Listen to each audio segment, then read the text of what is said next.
Okay, this is a part 2 update for October 31st, 2020. And currently we have 69 degrees here in the foothills of Los Angeles. The relative humidity is 39%.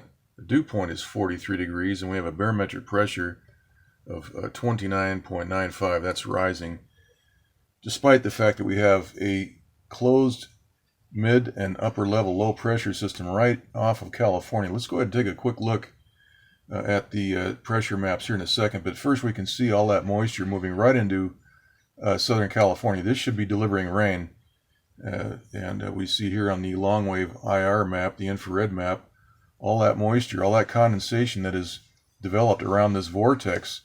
Now if we take a look at the 500 millibar map here, we can see that closed low pressure right off of California, just to the southwest of California. And this is winding and developing a lot of condensation, which is moving in. We see that on the map, but yet there's no precipitation. Zero. Look at the precipitation, rather the Doppler map here. We see nothing happening in California. A little bit of rain out here at Lake Havasu City, right on the Colorado River there. And we see a little bit of scattered rain down here in the greater Phoenix, Arizona area, but nothing in California, as usual. Amazing.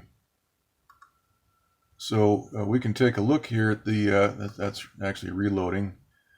Okay, so we can take a look here at the big map, the East Pacific map. We see all that moisture moving right into Southern California and Mexico here on this 200 frame loop. This should be generating a lot of rain, folks, for the entire, well, for Arizona and California.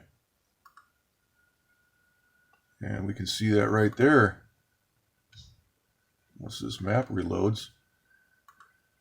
This is the current jet stream map. We see all the moisture being rerouted up through Canada.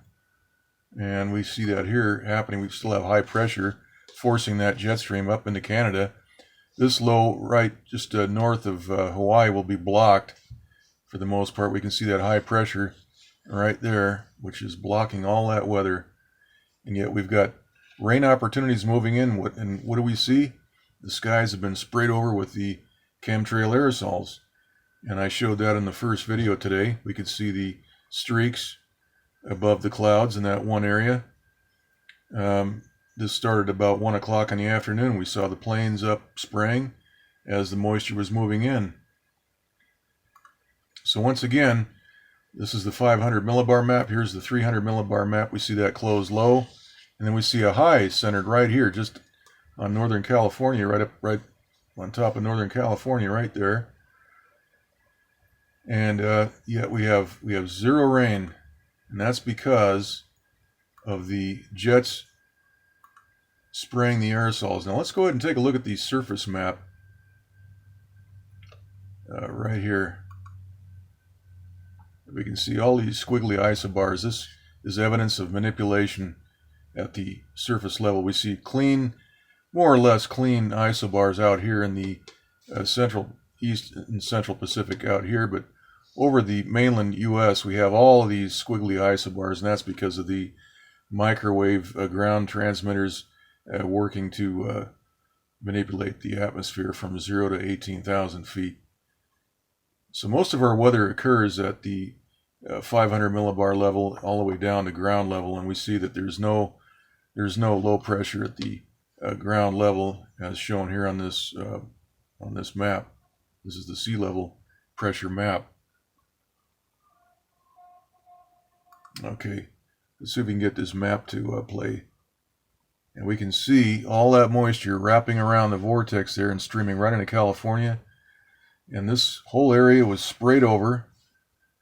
The chemtrails are sprayed at specific times to cap the atmosphere and also to dry the atmosphere. We had very low humidity today, 19.5% with this pattern right here. This is unbelievable.